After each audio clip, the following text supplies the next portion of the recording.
पिछले 4 दिनों से पूरी दुनिया में एक ही नाम है जो सुर्खियों में छाया हुआ है, और वो नाम है बांग्लादेश की पूर्व प्रधानमंत्री शेख हसीना का। दरअसल 4 दिन पहले तक शेख हसीना बांग्लादेश की प्रधानमंत्री थी। हालांकि विरोध प्रदर्शनों और हिंसा के चलते उन्हें अचानक इस्तीफा देकर बांग्लादेश छोड़ना पड़ा। शेख हसीना ढाका से सीधे भारत पहुंची और राजधानी दिल्ली से सटे गाजियाबाद के हिंडन एयरबेस पर उतरी। शेख हसीना अभी भी भारत में ही हैं। वहीं शेख हसीना के बांग्लादेश छोड़ते ही वहां हिंसा की आग भड़क उठी, जिसमें सैकड़ों लोगों की जिंदगी स्वाहा हो गई है। मारे जाने वालों में हिंदुओं के साथ साथ शेख हसीना की पार्टी अवामी लीग से जुड़े नेता भी शामिल हैं। वही करोड़ों अरबों की मालकिन शेख हसीना के सामने राजनीतिक मुश्किलों के साथ साथ आर्थिक चुनौतियां भी खड़ी हो गई हैं। दरअसल शेख हसीना के पास अच्छी खासी प्रॉपर्टी मानी जाती है। चुनावी घोषणा पत्र के मुताबिक शेख हसीना की नेटवर्थ 3.25 करोड़ के आसपास है। हालांकि ऐसे दावे किए जाते हैं शेख हसीना के पास बांग्लादेश और विदेशों में भी काफी प्रॉपर्टी है। एक रिपोर्ट्स की माने तो केवल रियल एस्टेट में ही उनकी संपत्ति की कीमत $18 मिलियन से ज्यादा है, जिसमें बांग्लादेश ही नहीं सिंगापुर और दुबई में भी संपत्ति शामिल है। दरअसल ढाका में जिस इमारत को उपद्रवियों ने लूटा उसकी कीमत $3 मिलियन बताई जाती है। बता दें कि शेख हसीना प्रधानमंत्री रहने के दौरान भी यही रहती थी, जिसके बदले उन्हें अलाउंस मिलता था। इसके साथ ही बांग्लादेश के कई शहरों में भी उनकी संपत्ति होने का दावा किया जाता है। बता दें कि सिंगापुर में भी उन्होंने काफी निवेश कर रखा है। इसके अलावा दुबई और लंदन में भी उनकी प्रॉपर्टी होने के दावे किए जाते रहे हैं। इसके अलावा भी शेख हसीना ने कई सेक्टर में निवेश किया हुआ है।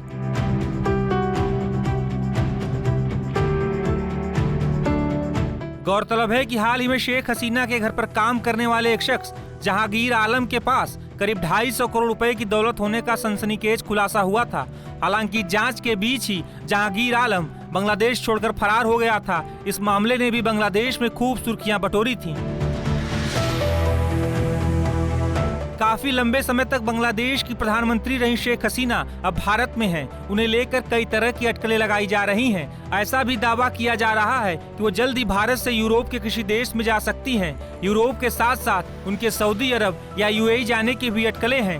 हालांकि जिस शेख हसीना के पिता शेख मुजीबुर रहमान ने बांग्लादेश के लिए संघर्ष किया, बांग्लादेश के लिए पाकिस्तान की यातनाएं झेली, आज उन्हीं मुजीबुर रहमान की बेटी शेख हसीना को अपनी जिंदगी बचाने के लिए बांग्लादेश छोड़ना पड़ा है।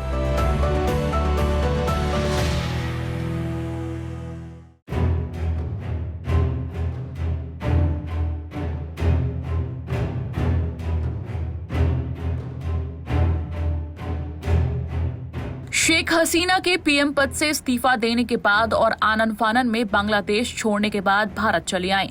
भारत आने के बाद शेख हसीना को रोजमर्रा इस्तेमाल करने वाली चीजों की जरूरत पड़ी तो गाजियाबाद में ठहरी शेख हसीना को शॉपिंग कराने ले जाया गया, जहां खरीदारी के दौरान उनके पास कैश की कमी पड़ गई। जिसके बाद लोगों के मन में ये सवाल उठ रहे हैं कि अब शेख हसीना के पास कितने पैसे बचे हैं, आने वाले समय में वो कैसे गुजारा करेंगी।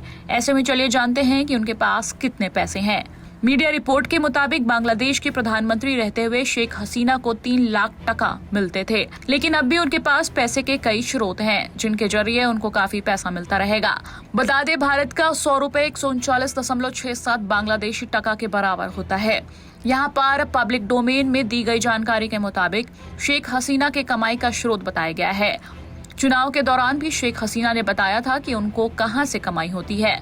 रिपोर्ट्स के मुताबिक शेख हसीना ने कई बिजनेस में अपना पैसा लगाया है, जिसके लिए उन्हें सालाना 12 लाख रुपए से अधिक मिलते हैं। शेख हसीना ने कपड़ा, टेलीकम्युनिकेशन और बैंकिंग समेत कई जगहों पर निवेश किया है। शेख हसीना की कुल संपत्ति करीब 50 करोड़ होने का अनुमान है। शेख हसीना की कई ऐसी संपत्तियां हैं जिससे उन्हें किराया मिलता है और ये बढ़ता रहता है। जानकारी के मुताबिक शेख हसीना ने टेलीकम्युनिकेशन के क्षेत्र में बड़ा निवेश किया है। यहाँ से भी हसीना को अच्छी कमाई होती है। इसके अलावा बैंकिंग क्षेत्र में शेख हसीना का निवेश सुरक्षित लाभ देने वाला है। शेख हसीना ने कई बैंकों में निवेश किया है जहां से उनको पैसा मिलता है। बांग्लादेश में क्लोथिंग इंडस्ट्री भी काफी अच्छी स्थिति में है, इसमें भी हसीना ने बड़ा निवेश किया है। उद्योग बढ़ने के साथ हसीना का पैसा भी बढ़ रहा है। बांग्लादेश में शेख हसीना के खेत और फार्म भी हैं, जहां से उनको पैसे मिलते हैं। चुनाव आयोग को दी गई जानकारी के मुताबिक साल 2022 में शेख हसीना को खेती से 78 लाख का फायदा हुआ था। जो स्रोत मिले हैं उसके मुताबिक साल 2023 तक शेख हसीना की कुल संपत्ति 50 करोड़ के आसपास थी। साल 2018 में दी गई जानकारी के मुताबिक शेख हसीना के पास करीब 13 लाख रुपए का सोना है, जिसमें उन्होंने बढ़ोतरी नहीं की है। शेख हसीना के पास करीब 15 बीघे खेत हैं, जिसकी कीमत 6 लाख टका से अधिक है। शेख हसीना के पास 34 लाख टका से अधिक का प्लॉट है और 5 लाख टका कीमत की 3 मंजिला इमारत है। ये मकान काफी लग्जरी बताया जाता है। शेख हसीना का एक मकान लंदन में भी है, लेकिन रिपोर्ट बताती है कि ये उनके नाम की नहीं है। शेख हसीना की प्रॉपर्टी कई देशों में फैली हुई है। शेख हसीना के पास $3 मिलियन की ढाका हवेली है। इसके अलावा चटगांव होम है, जो उनके बहन के नाम से रजिस्टर्ड है। सिलहट अपार्टमेंट है, जिसे $1 मिलियन में साल 2020 में खरीदा गया है। हसीना के पास सिंगापुर और दुबई में भी कुछ प्रॉपर्टी है। इनके साथ ही उनके 47 लाख टका की कार है, जो उन्हें गिफ्ट में मिली थी।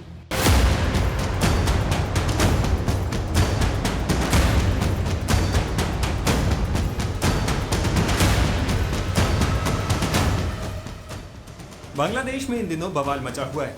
5 अगस्त को प्रधानमंत्री पद से इस्तीफे के बाद शेख हसीना दिल्ली पहुंच गई थी। तब से वो यहीं पर है, लेकिन अब बताया जा रहा है कि शेख हसीना की टीम के सदस्यों ने भारत छोड़ने का फैसला कर लिया है। सरकार के शीर्ष पदस्थ सूत्रों के हवाले से एक मीडिया चैनल की रिपोर्ट में बताया गया है कि अवामी लीग सरकार के खिलाफ हिंसक विद्रोह की वजह से भागकर भारत पहुंचे बांग्लादेश की पूर्व प्रधानमंत्री शेख हसीना की टीम के सदस्यों ने नए ठिकाने के लिए रवाना होने की प्रक्रिया शुरू कर दी है। बता दें कि शेख हसीना के साथ उनकी छोटी बहन शेख रेहाना और कुछ करीबी सहयोगी ढाका से सोमवार को भारत पहुंचे थे। सभी लोग सेना के हेलीकॉप्टर से भागकर दिल्ली के पास हिंडन एयरबेस पर उतरे थे और तब से सभी गोपनीय जगह पर रह रहे हैं। मीडिया रिपोर्ट्स में बताया गया है कि हसीना किसी नए ठिकाने की ओर चल पड़ी हैं, लेकिन उनका अगला ठिकाना कहां होगा इस बारे में कोई जानकारी नहीं दी गई है। बताया जा रहा है कि शेख हसीना संयुक्त अरब अमीरात, सऊदी अरब या कतर को अपने अगले ठिकाने के रूप में देख रही हैं और वहां उनके शरण लेने की चर्चा चल रही है, लेकिन अभी तक साफ नहीं हो पाया है कि वो इनमें से किस मुस्लिम देश में शरण लेने जा रही हैं। बता दें कि अमेरिका और ब्रिटेन पहले ही हसीना को शरण देने से तकनीकी तौर पर इनकार कर चुका है। इस बीच शेख हसीना को लेकर उनके बेटे साजिद वाजेद जॉय ने बड़ा दावा किया है। उन्होंने गुरुवार को कहा कि बांग्लादेश में लोकतंत्र बहाल होते ही उनकी मां अपने देश लौट जाएंगी। उन्होंने कहा कि उनके देश में अशांति फैलाने में पाकिस्तान की खुफिया एजेंसी ISI का हाथ है। न्यूज एजेंसी PTI को दिए खास इंटरव्यू में जॉय ने कहा वो निश्चित रूप से बांग्लादेश लौटेंगी, लेकिन अभी ये तय नहीं है कि वो सेवानिवृत्त नेता के रूप में लौटेंगी या सक्रिय नेता के रूप में। शेख मुजीब परिवार के सदस्य ना तो अपने लोगों को छोड़ेंगे और न ही संकटग्रस्त आवामी लीग को बेसहारा छोड़ेंगे। इसके अलावा जॉय ने अपनी मां की सुरक्षा के लिए प्रधानमंत्री नरेंद्र मोदी और उनकी सरकार के प्रति आभार व्यक्त किया। बता दें कि साजिद वाजेद ने अपने हालिया बयान में कहा था कि शेख हसीना बांग्लादेश वापस नहीं लौटेंगी। हालांकि अब साजिद ने उसके उलट बयान दिया है। उन्होंने कहा, हाँ, ये सच है कि मैंने कहा था कि वो बांग्लादेश वापस नहीं लौटेंगी, लेकिन देश भर में हमारे नेताओं और पार्टी कार्यकर्ताओं पर लगातार हमलों के बाद पिछले 2 दिनों में बहुत कुछ बदल गया है। अब हम अपने लोगों को सुरक्षित रखने के लिए जो भी करना होगा करेंगे। हम उन्हें अकेला नहीं छोड़ेंगे। अवामी लीग बांग्लादेश की सबसे बड़ी और सबसे पुरानी राजनीतिक पार्टी है, इसलिए हम अपने लोगों से दूर नहीं जा सकते। लोकतंत्र बहाल होने के बाद वो निश्चित रूप से बांग्लादेश वापस आएंगी। बता दें कि शेख हसीना को गद्दी से हटाने के लिए शुरू हुआ हिंसक प्रदर्शन उनके देश छोड़ने के बाद भी थमा नहीं है। हालात को देखते हुए प्रदर्शनकारी छात्रों और सेना ने मिलकर एक अंतरिम सरकार बनाने पर सहमति जताई है। इसकी अगुवाई नोबेल पुरस्कार विजेता मोहम्मद यूनुस करने वाले हैं।